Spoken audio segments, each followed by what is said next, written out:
On this episode of A Soul's Quest podcast, the conclusion of comedian Jason Andors, also known as El Tigre Vacano's interview. Stay tuned.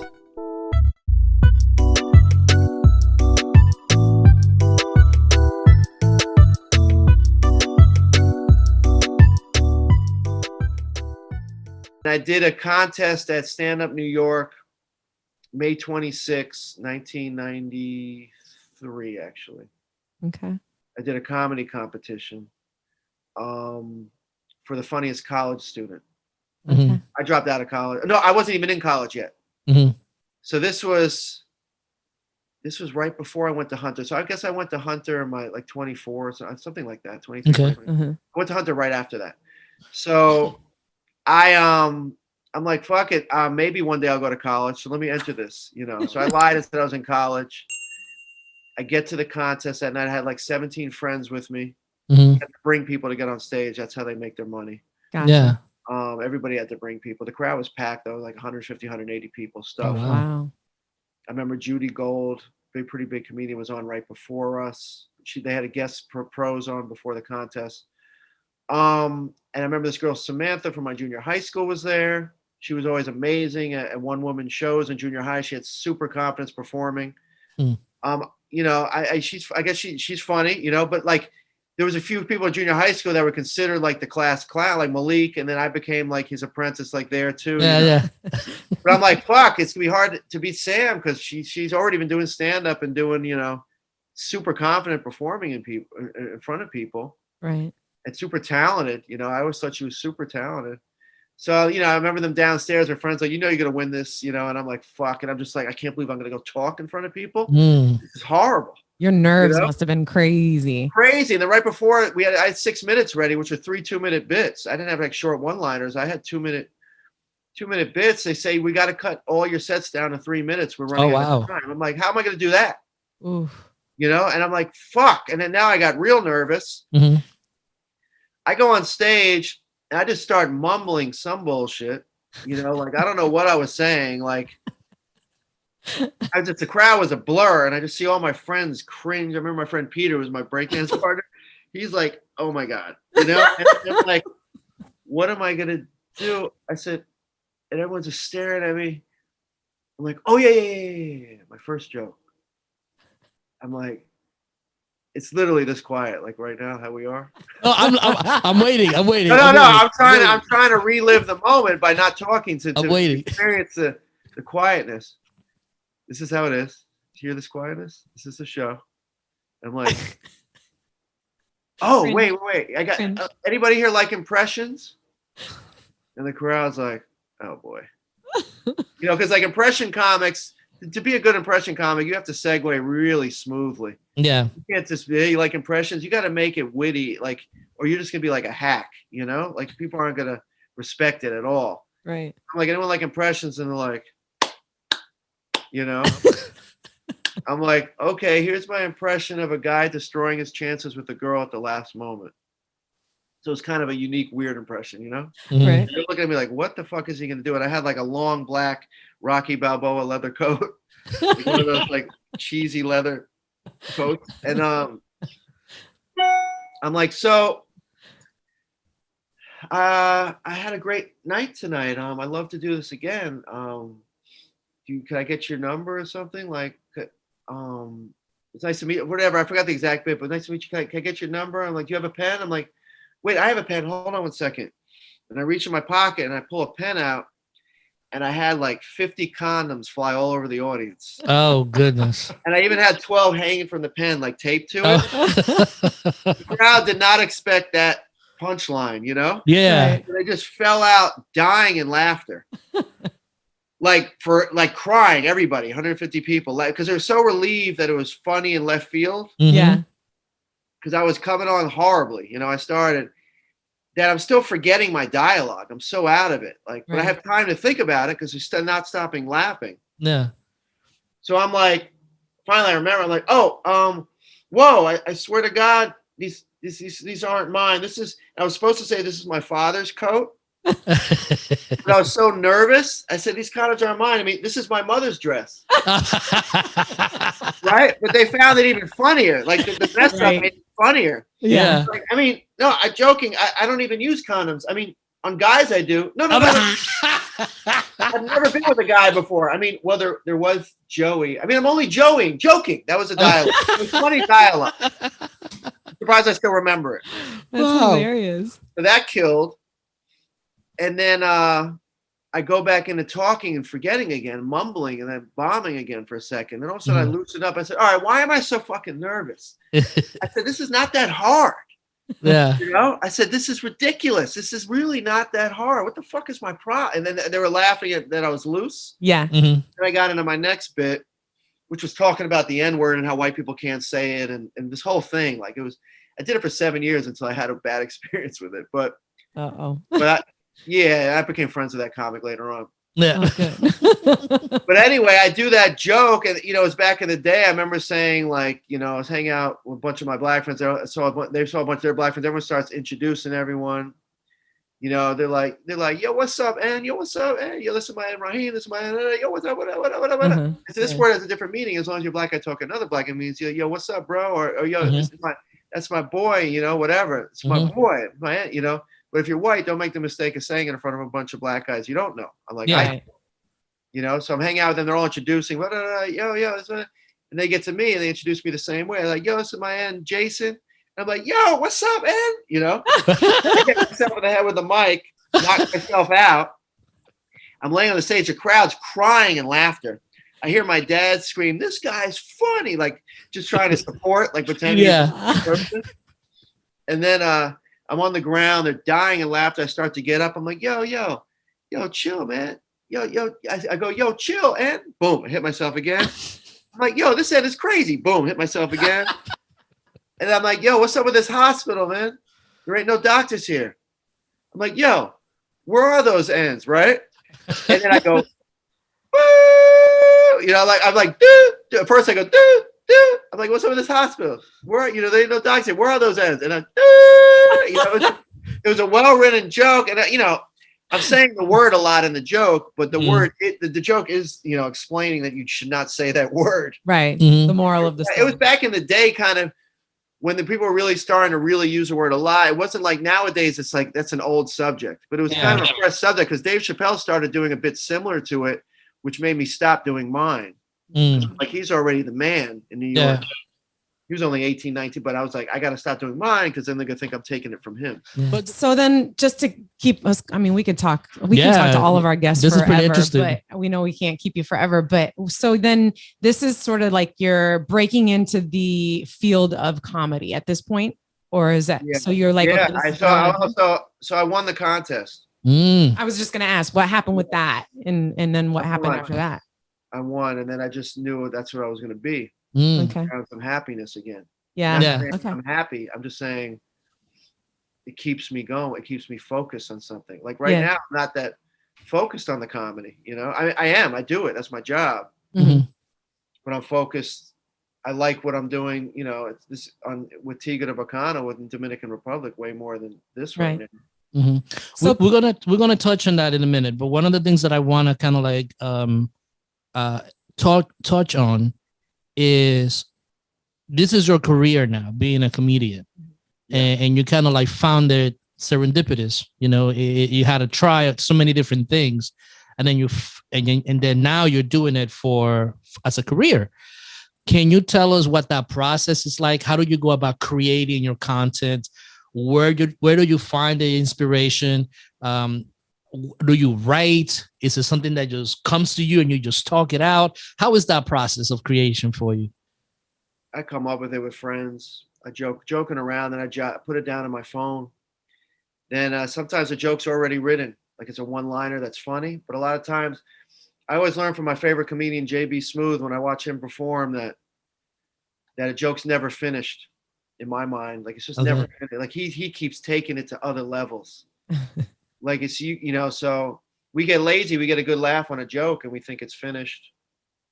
But then later on you find that I could add this to this whole segment and it keeps the flow even better. But I just could jot it down on the phone, and then I try it on stage. And then if it's good, then I'll sit at home and work on something I already put on my phone. Mhm. But I don't sit home and just try to create. I don't say, okay, I want to do a joke about dogs today, and then write a joke. I mean, the only time I don't do that. Most comics I don't think do that. A Mhm. lot of comics I know don't do it that way. Mhm. But if you're hired to be a writer on a TV show, and the episode's about dogs, and that's you're paid. You have to think about story jokes on dogs or whatever it is. Yeah. But that's not how I write. Creating with good friends. I need that handball court to keep hitting my ideas off and coming back. I get, if I'm with the right friends, I'm so much funnier. Yeah. Sitting home alone, I can't really. I could think of something watching the news, but a lot of comics read the news or whatever they do. Yeah. A lot of comics are political, or I don't read the paper a lot. Okay. So I come up with my jokes just randomly, and then I work them on stage. And I come up with jokes improvising on stage too. First 4 years of comedy, I didn't get paid. I did open mics all around New York. Okay. For free, paying to get on stage. Wow. Whatever. I did my first show in front of an all black crowd 8 months in at Hunter College. Mhm. The Def Jam promoted night. And I rocked it. I have it on tape. Really? Totally different comedian than when I look at it. I was 8 months in. It's a weird style. Maybe if I even kept that weird style, I'd be really famous. But I rocked it, and they had me come back like 6 months later. Like, everyone wants you back. They brought me on as a new Jack, new comedian. And they had like the headliners after me, and I came back with super confidence. But I did like the similar set and got heckled. Oh wow! And I remember like I said, who said that shit? And this dude like was quiet. I said, nah, who said that shit? Stand up, as if I had something to say. Mm-hmm. And he stood up. He said, I said that shit. I was like, oh, yeah? Yeah? Okay. I had no jokes. And everybody started to boo me, right? And I'm like, all right, I lost. Okay, I'm bombed. I can admit it. Yeah. I got real junior high school. I went right back to Malik and me junior high school. Yeah. Wow. And I said, before I go, could I at least say one more thing? Like, all right, go ahead. All right, I went to the laundry yesterday. When I got my pants back, I had a stain from here, then I could point to my knee, to here, and I grab my crotch, and I go, scope! I caught you all looking at my dick, and I walked upstairs. And that was my juvenile moment. We used to always say scope when we were in junior high school. Like, so I still went off hard, on that show, and then that was reality. And then I did a couple other black shows then, Uptown Comedy Club. Let me ask you this, because I grew up watching Uptown Comedy Club, and there was a lot of snapping on that. And I'm looking at you, and I'm like, wait a minute, he kind of looks familiar, because it was a really original show that really only aired in the 5 boroughs. That was before my era, because I did the Uptown with Monty, who was like the host of that, and I became one of his favorites. Like but I performed with all those guys after that. Everyone you see on that show, I know, But I was just after that, and they always say Def Jam came from that. Oh, that's true. Yeah, so I do that show. I get booed off of the Uptown Comedy Club also. I gave the DJ my CD to do music. I ended up getting heckled off. I ran out of that place so quick. I left my CD with the DJ. Oh my God. Then I rocked another show. I did real well. And then I got booed off at this club called the Peppermint Lounge in Jersey. A known hood room. And that's like, I showed up to the Peppermint Lounge with so much confidence, like, because this guy invited me from the comic strip. I auditioned and he saw me and I rocked it. It was a mostly black crowd that night because there was a whole like group of friends that came together, like 40 people. And then the rest of the crowd was like 15 other people spread out. So it's basically like a black night at the comic strip. And everybody was bombing. This is my audition for the comic strip. And I came on and rocked. And I was new in comedy, but I rocked. And then he's like, yo, I think you could rock this room in Jersey, all black room called the Peppermint Lounge. I'm like, I'm down. Let's do this shit. He's like, I know the lady that books it. I'll get you on like as a new comic up front. Let's go. Right. So he picks me up at Newark Penn Station as if I'm like his prodigy, Yeah. He brings me to the Peppermint Lounge. I walk in. It's like 400 or 500 people, all black. There was one Latina person there. Like, she was in the front row. She was cute. And all I'm thinking is, I'm going to rock my set. Afterwards, I'm gonna get her number. We're gonna get married. We're gonna have kids. I had my whole life planned, Already. Wow. That's awesome. Yeah. But everything was black in that room. Like the cue ball on the pool table was black. It was ridiculous. So we start the they bring me. Oh no! So I tell the DJ to bring me up to house music, kind of like I opened my first black show at Hunter College. I came on walking runway to gay, like doing this whole thing. I had everyone laughing, and then I pull out a bag and I pull out a gun, like a fake gun that looked real. And I'm like, y'all better laugh at my shit because I ain't fucking around. That's how I opened at Hunter College. I'm like, I'm going to put this shit away in what looks like a Gap bag, but this shit is my Gap bag, bitches. You know what I put it? So that was my opening joke. So I was going to do the same shit similar to at Peppermint Lounge. I told DJ, bring me to the house. I was going to come on, except... And then I put it back in the back. I'm like, all right, I'm only kidding. Enough with the gay shit. Who likes going down on women? Whatever I did a quick transition. So that was my plan for Peppermint. So I come on the music. He brings in the first comic goes on and bombs. I'm not gonna say his name, but he bombed. But this crowd's a booing crowd. They didn't boo him. He had a regular bomb, like just no laughs, got through it, no boos. Okay. But I'm like, oh, perfect. Like I'm gonna go on and kill this shit now. And I come on and he plays the music and he didn't play the house music I gave. He played Cypress Hill. Oh. Now I'm walking runway like off beat to the hip hop. Yeah. I'm like, this doesn't feel right. Like if I was a pro, I would have just came on and been like, that's the wrong fucking music and did my shit. Yeah. Coming on, like all of a sudden I'm like, all right, cut the music. I said, this is not the fucking music I wanted, whatever, right? I said, this DJ sucks. And the crowd was like, ooh, that's their house DJ. Mm-hmm. I'm like, I'm only playing, I love you, Corey. So they gave me another chance. And so I said, I'll tell you what's not fierce. I said, Miss Things. And I looked at this black lady in the front with a huge, like, beehive hairdo. Beehive hairdo. I'm like, Miss Things, nappy ass hairdo. Like, thinking that was going to be funny. That shit, forget it. Her boyfriend looked like Mike Tyson in a Funhouse movie. Oh, Lord. Right? Oh, Lord. So he's like, what? And I'm like, what? He's like, what? I'm like, huh? He's like, what? What? So like once again, we're back to like I'm having flashbacks of my 97 body waves. Yeah. 97 watts back and forth, right? Yep. So by like the 97th watt, I'm like, yo, this needs to change right now, And I'm like, okay. And then other people start booing, and the boos are everywhere, right? And all of a sudden, I'm like, what the fuck am I gonna do? I'm like, oh shit, I got the gun, right? That's what I'm thinking. I had the gun in my bag. And this is actually a real 45 pellet gun. It's actually illegal. And you can actually kill someone with like I had a pellet gun, but I'm like, I pull the gun out, right? I pull the gun out, I go, yo, shut the fuck up, motherfuckers, right? But somehow they just instinctively knew it wasn't a real gun, even though technically it was kind of, but they knew it wasn't real. They just fell out. It went from booing to extreme laughter. Pull the condoms out. Yeah. Dying in laughter, like all 500 fucking cry, like over a minute, I don't know how long they were laughing. I just remember the laughter wasn't ending, right? It's hilarious. So now it finally ended. The laughter. It's time for me to go to my next joke. So like, all right, for my next joke, I need a volunteer and a condom, like a stupid joke I used to do. And they're like, boo, like it didn't work. I'm like, fuck. Ruthless. Started heckling me again, yeah. And then I go to pick up the gun. I'm like, oh, this isn't going to work again. I'm like, all right, good night. I walk off stage. The Puerto Rican girl, my future wife, was gone. I don't know. My future wife. The guy was like, yo, man, the last guy I brought here got booed. I guess I have no say at this club anymore. He's like, sorry. He still drove me back to Newark Penn Station. And then I got discouraged and I stopped doing the black rooms for like 2 solid years. Mm-hmm. I was about 2 years in when that happened. And then 4 years in, I saw this other girl comic that did the mainstream rooms, a female black comic that was always at the main rooms, didn't really do the black circuit. And she's like, I started doing the black circuit and it's, I'm doing well. And it's you should, I said, yeah, I always wanted to come back. Well, I want to come back strong. I don't want to get booed. I want to start getting paid quick. Like I've been preparing for the moment. I have like a set I could do. She's like, well, come out with me to Brooklyn. This guy Donnell hosts this room, Palm Court. Donnell is Ashley Larry on Chappelle. Ashley Larry, Dave Chappelle, yeah.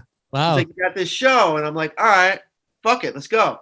So I do it. This time I came on stage right away, popping, trying to win the crowd over, catering to the crowd. Wasn't working. Like they were just looking at me, knew I was catering, and I'm like, okay, now I'm bombing again the first 2 minutes, and then I get loose like I did my first set. I said, what the fuck am I so nervous? Boom, boom, boom. And I won them over, and I did decent. So I'm like, that wasn't hard. Just be myself. Yeah. Because it's a black crowd, my personality works with that. Yeah. You know what I mean? Yeah. So I came back the next week, and this time I said, I'm not going to pop up front. I'm just going to have a good, funny joke to open with. And I'm going to save the popping to close with. That's a cherry on top after I win them over. Yeah. I did it that route. And I did great. This other comic, Brooklyn Mike, saw me. He's like, yo, come to my show at the Vibes in Brooklyn, Bed-Stuy. I think it was Bed-Stuy. He's like, come out there. And then I did the Vibe, I rocked it. Then we all went to, I don't know if that was Bed-Stuy. I don't know where that was. But then I know a couple months in, we all went to do this show club called The Lab in Bed-Stuy. This comedian Capone was a host. And I'm like, all right, so we all went on. No one was really doing well that night. I got a standing O that night, you know? And Capone was like, where the fuck did you come from? Wow. Like, yo, I want you to do my room in the Bronx, Bronx BBQ on Saturday night at midnight. I said, damn, how do I get out there? So you take the train. He said, fuck that. I'm going to pick you up, bro. Wow. You know, I'll pick you up in the Mercedes. I'm going to pick you up wherever you live. I'm going to drive you out there. Like, I was really like his prodigy. Like I was the other guy's prodigy. Yeah. Malik's prodigy. Yeah, or Malik and the guy that brought me to Peppermint Lounge that I, failed. Where I failed. So I'm like, it's like 11 at night. I'm like, Mom, I'm going out. Where are you going at this time? You know, I was back home. I moved back home because they got divorced. My dad and mom got divorced. My dad took over my new apartment that was on 87th. Now I had to go back home because he was staying there. Yeah. So I'm like, Ma, I got to go to the Bronx. Like, Bronx? I said, yeah, what are you doing in the Bronx? I said, don't worry. Capone's going to pick me up. Capone? wait. Yeah, no, it's safe. You got a nice brand new Mercedes. We're good. What? I said, yeah, don't worry. Capone, I think he's coming with Sleepy Floyd and, like naming all these comics. And my friend Welfare Fred's going to be up there. He's like, what the fuck is going on? You know? So I go up there. And I rocked that first show. You know, I killed it. You do 8 minutes, like in the middle of 400 people in a little 5x5 little square stage. The mic comes from the ceiling, almost like you're announcing a boxing match. Wow. And everyone's surrounding, just eating and fucking ready to throw shit at you, you know? And I rocked it. I had bad sets there too, but I had a pretty good average there, you know? That room was famous for being tough. And then Capone, he put me on some other stuff. And then I got confident. I started getting paid 6 months in because my goal of coming back strong worked. Yeah, I had bad sets, but I was pretty much at a tight 15, 20, which is all you needed to get hired to make your little $100 in separate rooms. And then I got on BET Comic View in 99. Nice. Rocked that. And then I did BET Comic View 3 more times. And I really became part of that circuit. There was like a main, like 5-10 white guys that were the main white guys that get booked to do the black rooms. And that was my life for years. Wow. Then I did Showtime at the Apollo and ate Bad Boys of Comedy with P. Diddy and all that stuff. Yeah. Yeah. Had an idea called White Boys, for all the main white guys to do the circuit. Someone else kind of ran with my idea. We had a big beef with that. Maybe it was a misunderstanding. I don't know. But it ended up being, that I don't even want to talk about that thing that much, but that was another show I did. So for like 12 years, my niche was doing the black rooms. That's cool. The Apollo was definitely one of my favorite moments. How was that? Because that's not a lot of people get to perform at the Apollo, and it's so traditionally roofless. Yeah. So tell us about that. His manager submitted me to get on it. I always wanted to be on it as a kid. I wanted to pop on it. So it was perfect because I did comedy and I used my popping jokes. So I got 2 birds with 1 stone with that one. Oh, sweet. He submitted me, but then they were going to book me. Then they didn't really want. They weren't sure. I was still technically booked, but the guy he booked a month earlier, white comic, got booed off. So they were a little skeptical. And then Capone was a warm-up guy. So he's like, nah, Jason's going to rip it. Just put him on it. So they put me on it, and then for 3 months I knew I was booked. So I was just, that's all I could think about every day. Like, wow, what if I get booed off? Like, it's only 6 minutes. It's a hood crowd that you have to be clean in front of. Yeah. We do the hood rooms. We're used to just being dirty or crazy. You have to actually be clean, family-friendly humor. Yeah. The crowd that wants, doesn't want that shit. Yeah. So I show up to the Apollo finally, and like all the hundreds of thousands of people I performed in front of live can be erased with one aired bomb set. Millions will see me bomb, Yeah. I show up. I always, when I ever did these shows, I always dressed like a total white boy, button down shirt, whatever. Like I didn't want to look like I'm trying to be street. I wanted to surprise people with my humor. So I show up there and I'm in the waiting room waiting and in the dressing room. And I had I brought extra sneakers with me, these like ripped Pumas just to wear backstage. I had nice like shoes waiting. And then finally like, all right, you're on in 10 minutes. And I'm like, oh fuck, let me go get my shoes. And I go to the dressing room and I can't find my shoes. I'm like, yo, where the fuck are my shoes? I can't go on stage with these ripped Pumas. I won't even get to joke number one. They're gonna have I said, where are my shoes? And no one's listening to me backstage. No one cared. I'm panicking, running around. Yeah, anyone see shoes? Anyone see these shoes? And it was like, no. And I was going up to people that looked like they had my size. I'm like, can I borrow your shoes? Like I went crazy. Right? I was having a fucking panic attack. And finally one of the producers like, what do they look like? I said, they were in like in a Nietzsche little plastic bag. She's like, oh, I found them. I said, you did? Where'd you find them? She's like, I found them in your dressing room and I brought them downstairs. I'm like, why'd you bring my shoes out of my dressing room? Yeah. And I get my shoes on, I tie them up, and all that stress went away because I was so nervous about doing the set, but then that made me super nervous. Like I wasn't even having a chance to get to my jokes. Yeah. Wow. So it was a blessing in disguise because once I had my shoes on, I wasn't nervous anymore. I was like, now it's up to me. I went on right after Fat Joe and the Terror Squad. They rapped. Wow. Yes, of course. Yeah. So I followed. No, they rapped that night, but I followed them. Big Pun wasn't there. What's his sidekick's name? Like Cuban Links. I think it was Cuban Links. Cuban was there, but the other guy that's like has a like Gun something or Speedy something or I don't remember. I can't blame. I don't remember. I don't remember his name. Anyway, I remember him there. I remember bumping him on the stairs. I didn't talk to them though. And these 3 11-year-old black girls doing double dutch went on before them. So this is what I'm following, By the way, I still say this black girl or this black kid, like I can't say African American. I feel more racist saying that. Yeah. I don't know why. I feel like when I see people say that, I feel like they're just trying way too hard. I know. I hate that. Yeah, my African American friend, I'm like, okay, you're racist. Yeah. Yeah. Yeah. You know what I mean? Yeah. Yeah, totally. African American girl. All right, you have a fetish. I was out with this black chick last night, whatever, Yeah. Yeah. Yeah. Anyway. So you follow the Double Dutch girls, the Terror Squad. What happened? And I ripped. I got a standing ovation at the Apollo. And I was a guest. I wasn't an amateur night. I was a guest. Like the Sandman wasn't working that night. He was a friend of mine, and he was on the sides there to support me. Awesome. I don't know. I guess if I bomb, I'd have to walk off on my own. Monique was hosting. She came up after. She's like, "You came and you ripped this shit down." It was the best moment. It was like, to me, it was my graduation from the black. It was my black belt in the black comedy circuit. Like, because I was just doing that. I wanted to master it. I wanted to. I never got to finish things in life. Like I got injured. I quit. I never got to be the popper I wanted. I never got to be the ballet dancer I wanted. I never got to be the pool player I wanted. And I was like, I needed to at least get that to feel like I kind of like solidified my time in that circuit. Whatever happens from now on, I got the Apollo. Yeah. I still do the rooms whenever I can. I still do them. I'm just not. I do everything now. That was a moment where now I'm going to spread my wings a little bit. Do more mainstream clubs and.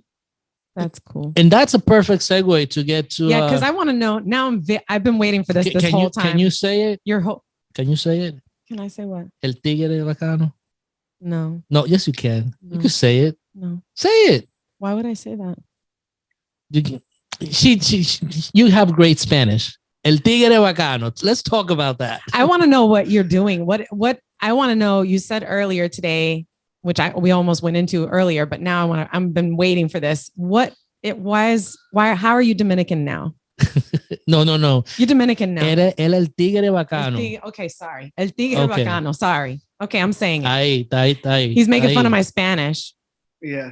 Okay. I don't speak fluent Spanish. I understand it 100%. And I can hang. You can drop me off in any Spanish country and I'm going to be just fine. She's fine. But sometimes I'll say certain things wrong. I get the masculine, feminine a little backwards, or sometimes even he forgets how to speak in Spanish and I have to tell him. So I'm pretty fluent, but he likes to give me a hard time. So anyway, and I'm afraid to talk in front of people. I'm deathly afraid of that. Sucks, but I'm not afraid to speak it just because no one expects much from me. Yeah. Okay. I wasn't expecting that, but so tell me, how are you? One expects I could fail with Spanish. I'm not. Yeah.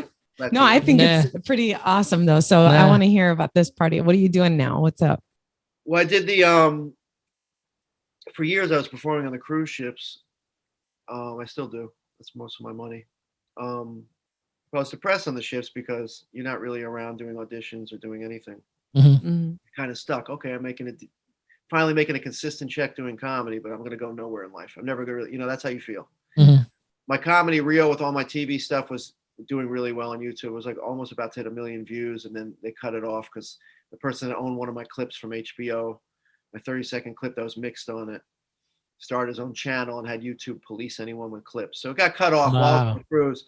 I was getting, a good 1,000 views a day. It was adding up. Yeah. And I was getting recognized on the street from that YouTube video, which was like, that was my only thing that I had that made me feel good about myself. And then it got cut off. I had an email from YouTube saying they had to take the video down. Wow. Now I'm like, motherfucker, and then soon later, I realized, I have these comedian friends that are Dominican, Tommy Pena, Ivan Benito. They, I don't know if you know them. Do you know them?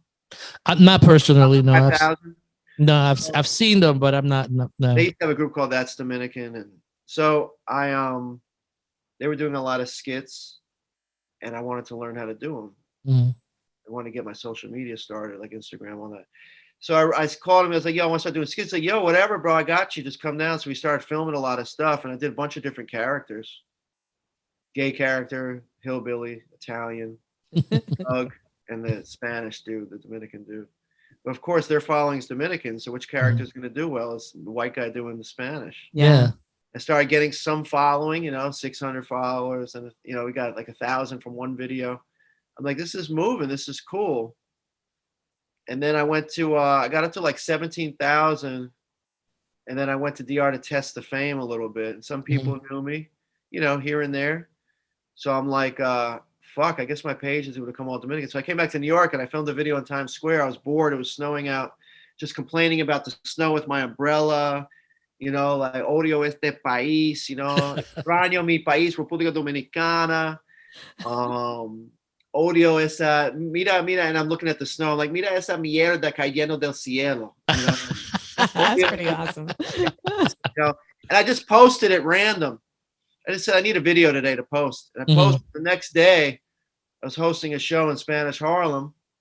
This comedian Imagine. It was for Violetta's dance troupe. And I'm getting I look at my Instagram and I just see like follows. Yeah. What the fuck is going on? And I text Tommy, I was like, your video is viral on WhatsApp right now. Everybody's sharing it. But then no one shared my name. So people had to find my page through the comments. If they would have shared my name, I got 20,000 followers more that week, but I would have had hundreds of thousands, Yeah. Like that was my moment. Like I have 105 now, but it's slow now. It's just not, it's stopped, It's just like, that was the moment where I should have been at 500,000. Like now it's really hard to go viral, like on Instagram. You got to really, TikTok, it's a little more possible. Yeah. So anyway, it was still good. And now I'm like, my page is becoming Dominican. So then I started going to DR every 3 months, filming a ton of stuff in the hoods and getting on tons of TV shows and everything. And then I did a video defending the country and the tourists were dying at the resorts, supposedly from the minibar. It's like supposedly, allegedly, right? Allegedly. Yeah, allegedly. Yeah. Allegedly. Yeah. So hilarious. But I don't know. I don't know. Like I don't believe that they're really dying from the minibar. No. But let me ask you this. What is it about, because you go there quite often, and I've seen a lot of videos of you going over there. First, what is it about the culture that you gravitate towards so much towards? Because you really like it, and they really have embraced you from what I've seen. Yeah, like, what is it about that culture that you like so much? At first, it was the women. you know? Obviously, yeah. Yeah, I mean, the women, like we talked about earlier, inspire everything. They're our inspiration, you know? Mm-hmm. Well, for some guys, the men, you know? It depends. Yeah. Whatever we're attracted to is our inspiration sexually to work. So, right. That's your motivation. Yeah, true. Yeah. So I visit, my cousin lives out there. My cousin lives in Villa Media since 2000. Officially since 2005. Oh. He's a doctor in the States. He works in the States part-time and then lives there. So he pretty much works 3-4 months a year and lives there at least 8-9 without working at all. He's a bachatero. He plays bachata. Oh, wow. Really? That's awesome. Half Jewish, half Puerto Rican. His dad's the one that invented HydroSurge, the dog washing machine. The dog. Wow. Nice. It helped my dog's mange, which is the reason why my dad he became a dog groomer, went from diamond setting to dog grooming. To dog grooming. Yeah, it helped. Circle here. He started grooming dogs in the neighborhood at work, and then he just went to school for grooming and then became a groomer. Oh, wow. So I visit my cousin. He's like, yo, you like Latinas? Come out to Dominican Republic. Every girl's Latina here. So I'm like, oh, this sounds like a good idea. So I went to visit him, but I didn't know any Spanish. I knew hola and adios. Yeah. So I had enough Spanish to start and end a conversation with a woman, you know? Mm-hmm. For like an hour, I'd be like, hola in like a million different ways. Like, hola, hola, hola, hola, you know? And finally she'll be like, adios. Adios. I don't even get to use my second word. She used it for me. But the whole time I met this hot girl in Boca Chica, and I couldn't speak any. I was just staring at her the whole time with my cousin. So he had to translate for me. Then he had to call her for me, and then he got her number. Well, he got her number for me. Then he called her for me, and he probably slept with her for me too, because he's a good my cousin's good people, you know. So he probably did that. He's good people, right? Keeps it in the family. He keeps it in the family. Yeah, he keeps it in the family, which is nice. Yeah. So I came back and I signed up for a Spanish school that my mom always wanted me to go to, but I didn't want to. I didn't care about Spanish as a kid because all the Latinas in my neighborhood spoke English. Why do I have to speak Spanish for what? Yeah. Right. I'm up with English. Yeah. You know, like, it wasn't until I was older I realized most of the Latinos around the world, the beautiful ones, don't speak English. Correct. You know, but my teacher should have knew that when I was a kid. You know what I mean? Like, he should have sat me down and been like, Jason, you want to come to be a sick pervert that flies 4 hours to a foreign Latin country just so you could get women, and you can't get any because you don't know how to say. You don't know the language, huh? You know, ¿Cuánto es? Oh, do your homework, right? That would have been motivation. Yeah. So I went to school for a year and 3 months, and then I just started dating girls online and meeting them and speaking Spanish, and kept going back and forth for 10 years. I was just going to DR 2-3 times a year just to hang out and have fun.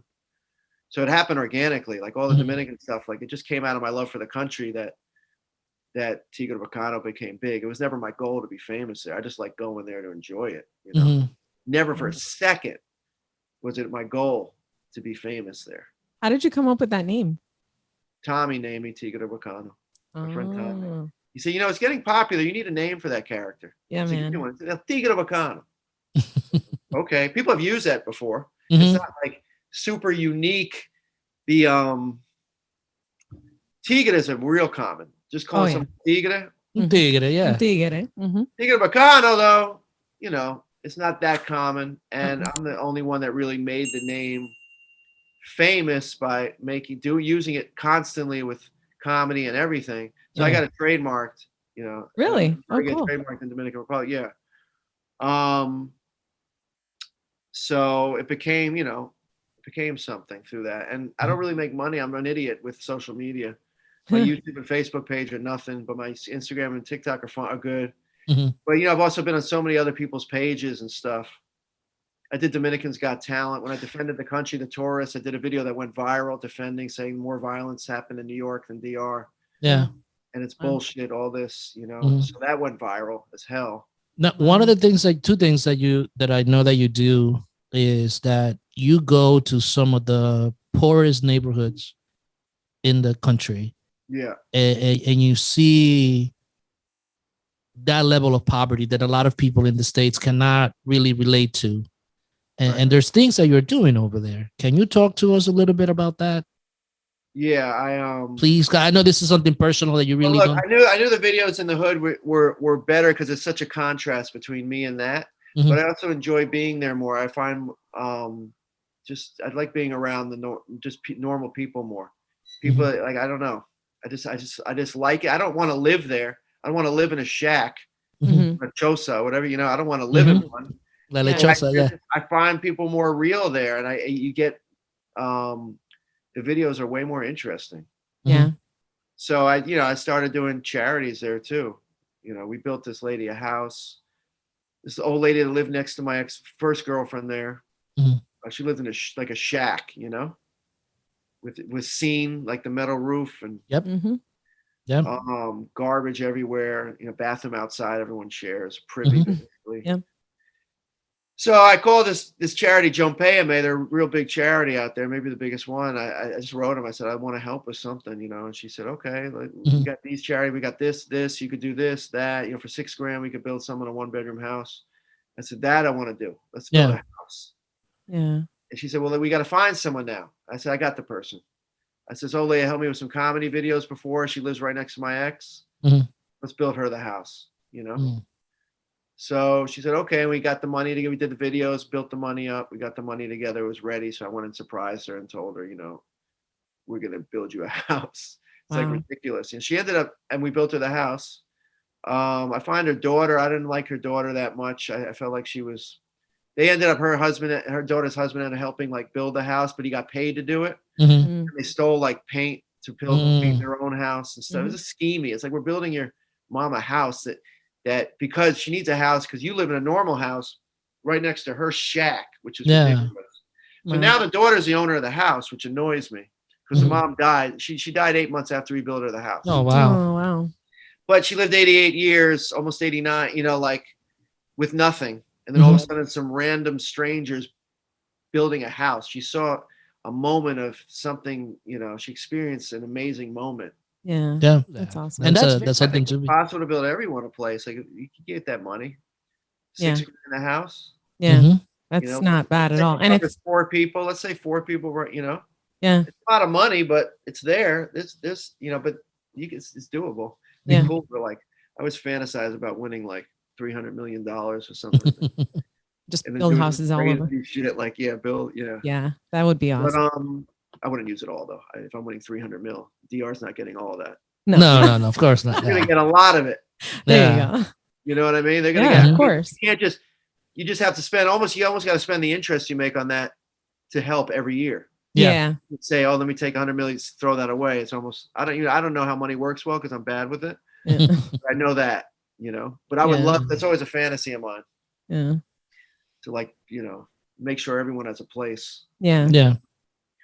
So not a bad thing. Yeah. I'm going to try to start a foundation. Someone, a friend, Sandra Castillo is supposed to help me start my foundation in DR. I have to do a video that I spent 6 hours filming yesterday. Very frustrating day. That I don't like anything I filmed, so I got to do that because they're going to put a big. They're having a huge thing with all the foundations this week. And they wants to put me saying some words on the screen. Oh, so awesome! It's for kids, all stuff for kids. I did stuff for kids too. We gave out toys to kids, you know, sick kids in the hospital during Christmas, and I helped another guy fix his house. This old blind guy.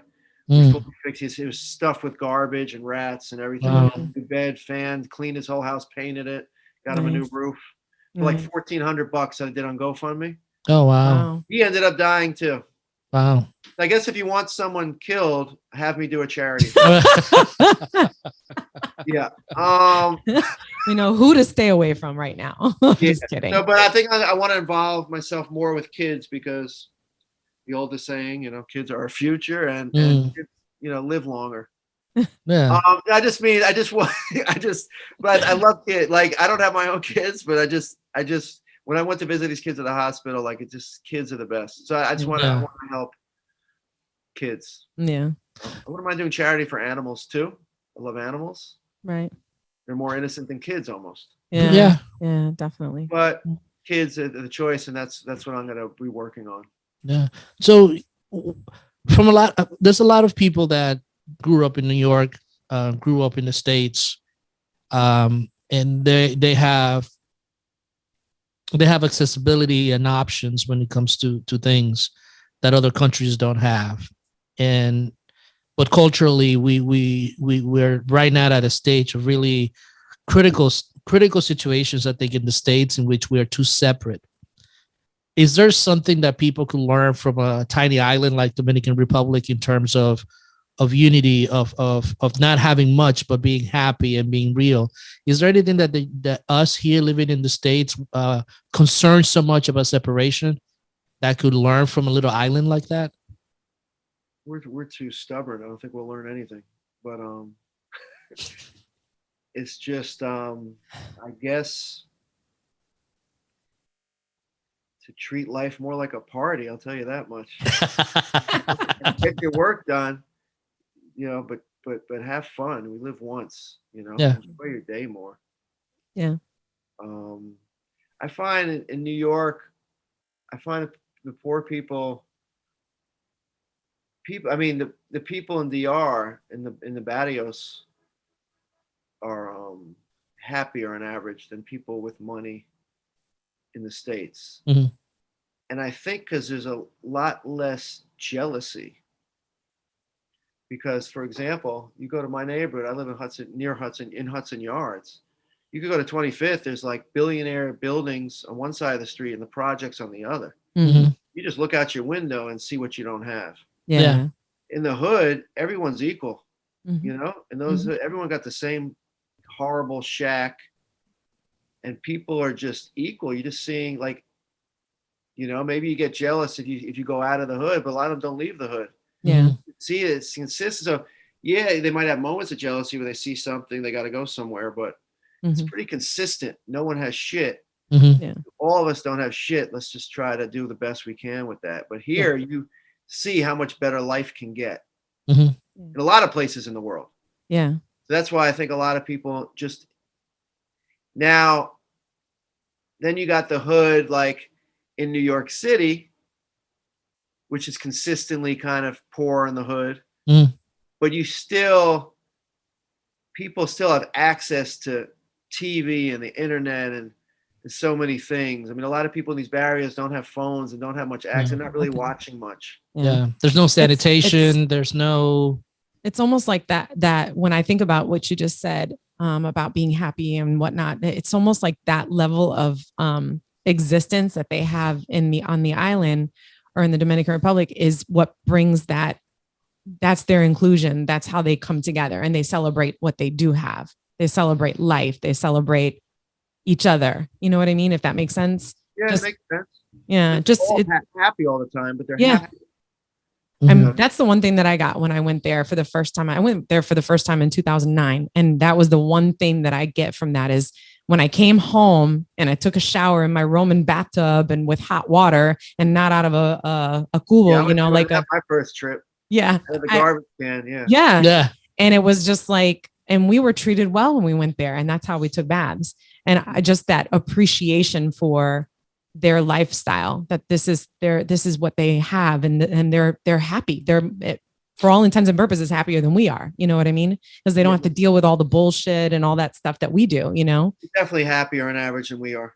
Yeah. No. Yeah. Yeah. And I love that there. And, I mean, everything I do, I mean, they've given me my love for that country is coming back. It's being returned by them, by the people there, my fans and everything. Yeah. Which has fully inspired me to just pursue this for maybe the rest of my life. You know what I mean? It's just, and do these charities there and everything. Yeah. Yeah. So that's interesting. Cause I feel like, again, when we do all these interviews, people sort of transition us into our phases here. And like I said, we could talk to you for hours. I'm sure I would love to spend time with you. But he's got to get his booster later. You need, oh, that's true. So yeah.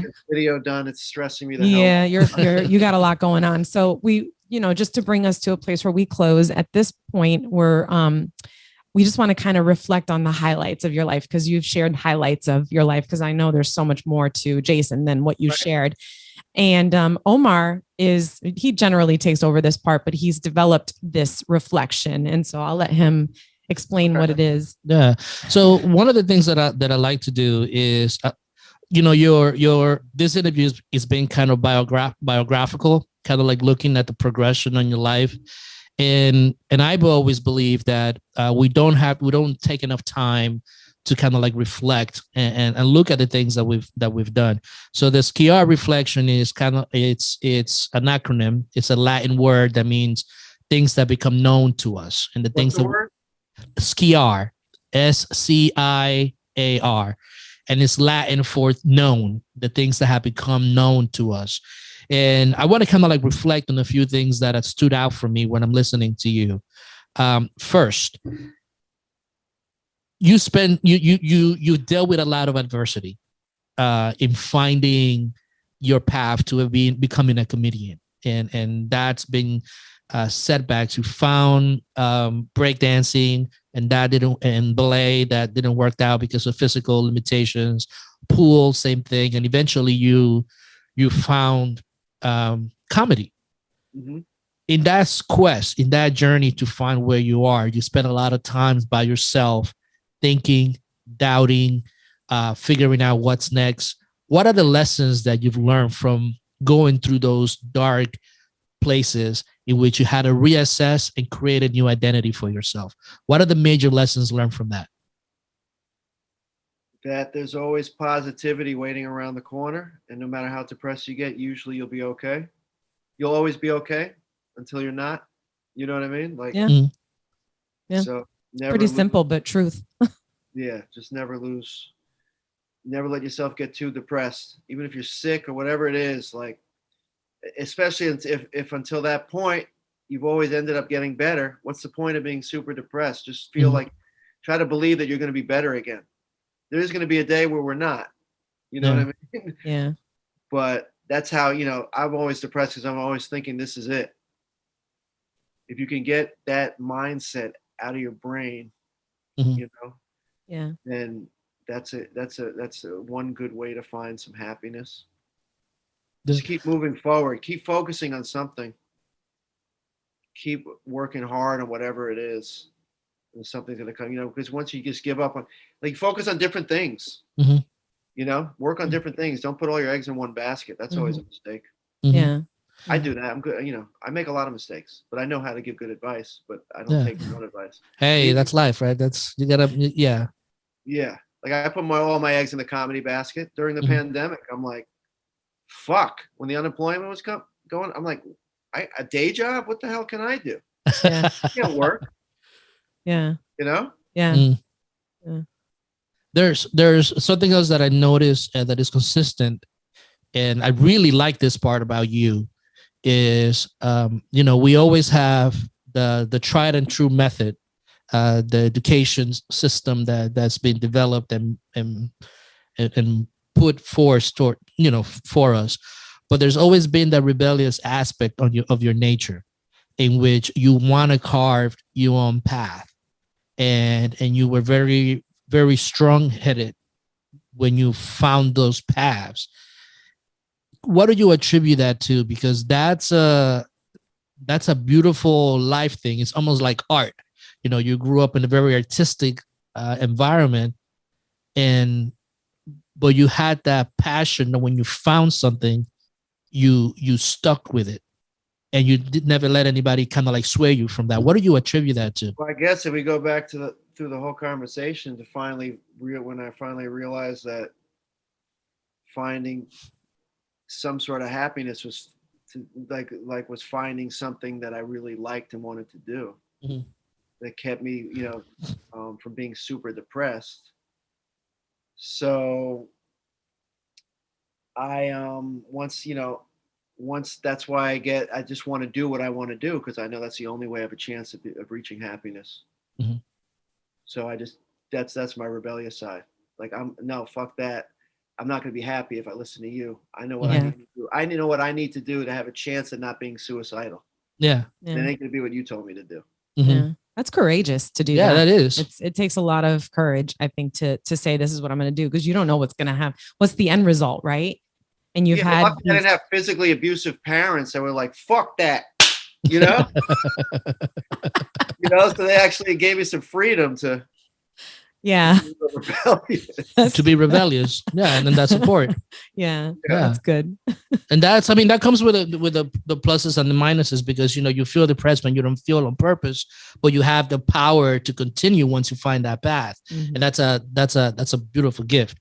So speaking of gifts, my next question is this: in the midst of all the things that are happening in your journey and your quest, there's always been some helping hands, right? Some people that have come across and guide you.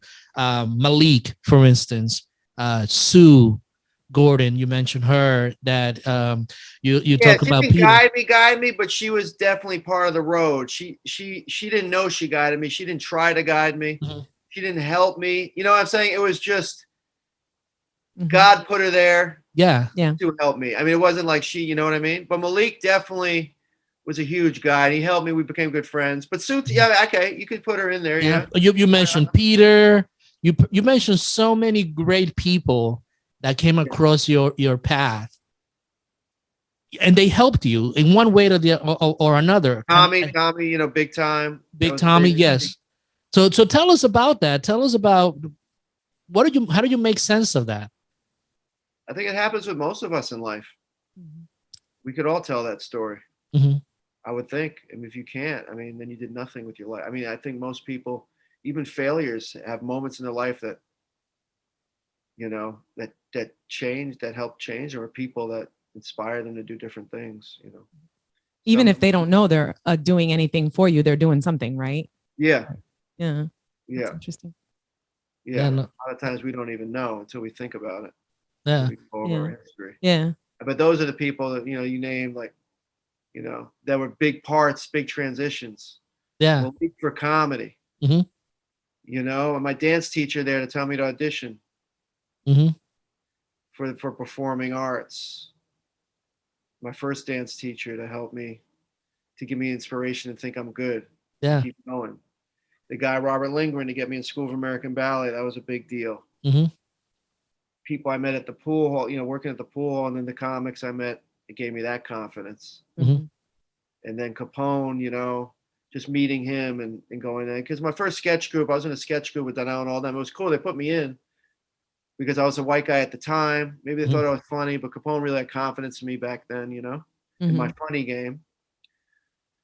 And then it keeps going on, you know. Yeah. And then, you know, Tommy was big with Tiguere Vacano, but then there was other stuff that happened with Tiguere Vacano too. That was, you know, I met some amazing people in the Dominican Republic, some amazing friends. When the mayor's team picked me up at Santiago, my first trip there, that was one of the best moments of my life. Oh, wow. I just posted, I'm going to Santiago. I want to meet my fans at the monument. Mm-hmm. The mayor's team wrote me on Instagram, like, hey, you coming out here? We'll take you, we want to show you Santiago. And I looked at their pages, you know, they don't have many followers, but they just work for, you know. Yeah. And I asked my ex-girlfriend out there, can you look at their pages and see if they're legit and I'm not about to get kidnapped? You know? Because that's a thing. You got to be careful. Yeah, they seem real, you know? No, because they're talking about picking me up and driving me around. I'm like, I'm not getting in your fucking car if I don't really know, you know? Yeah. So they're like, yeah, they seem legit. So I said, yeah, I'm going out there this date. They said, well, give me the exact itinerary. We need to know when you're going out. You know, when you're arriving at the airport, send us all your stuff. So I sent it to them. I arrived to the airport. I'm in the back of the customs lines. I was in the back of the plane, and two security came up, grabbed me, and pulled me right through the line and through the security. Nice. You know, it was a plan. They had a huge plan for me, and then they had camera people waiting. They gave me like a Dominican hat to represent the mayor and all this stuff. And they had outside. We get to where everyone's waiting outside for you at the airport. I'm walking, and all of a sudden I hear music. I see people walking towards me with a huge Dominican flag and a whole band playing music for me. Oh, wow. You know, and then they had a truck waiting for me. And then they had beers and food in the truck for me, and all, you know, the girls waiting, whatever they had. Not like they had girls waiting for me, but they had, you know, there was just a lot of dance, girls there. The band were driving around. They would take me all over Santiago to film me. You know, it's a mutual thing because I know the point of it is, you know, okay, this is great. We're going to get this American guy who loves Dominican culture, and he's going to promote all over social media. It's going to make the mayor look great, blah, blah, blah. I know that side of it. But at the same time, I know these people now well, and they're real legitimate, good people, you know? Yeah. So, and it was a compliment to me that they chose me to be the guy they thought was a good person to represent, you know? Yeah. And, no, but that's awesome that, again, it's like listening to your story, looking at all these great people, and like in the things that you are doing as a consequence of all that is that you're returning that kindness back into the world by starting your charities, by helping build homes and things for those more fortunate. And I think it's attributed to all the good fortune that you had along the way. It's like, tag, you're it. Like, my love for the country was like, tag, now you're it. And they returned their love, supporting me. Yeah. Now it's my turn again. And I know the best way to return it is charity work out there. Yeah. So my final question, before we conclude the entire interview, is what kind of advice will you give any young person from any walk of life that really doesn't know exactly what they want to do with their life? They might have come across obstacles, and eventually, we want to give them the advice of how to overcome those and how to find their place in the world, find their lane. What kind of advice will you give to those people? I always regret not being a great student, first of all. I wish I'd just majored. I wish I was just reading every day since I was a kid. I think the best major, I think if you don't know what you want to be, this is always my advice, just go major in literature, major in English. Like, just learn how to speak well. You can get any job if you're really articulate, you can just do anything, and then keep studying, reading, traveling, meeting people, doing whatever you think you want to do. And then what you were born to do hopefully pops up. Doesn't pop up for a lot of people. Most people, I think a lot of people aren't doing what they were born to do. I don't know if I'm born to do comedy. I don't know, but I feel like I pretty much am born to do what I'm doing right now. It's close enough. Yeah. I'm cool with what I'm doing. So if it's not what I was born to do, okay, maybe in the next life. Yeah. Just to work your ass off, study, and if you don't know what you want to be, then go to school. Just keep taking different classes. There's nothing wrong with being smarter. Yeah. And then you'll find something. Yeah. Awesome. It's good advice. So have you found your happiness? Oh, no. I find moments.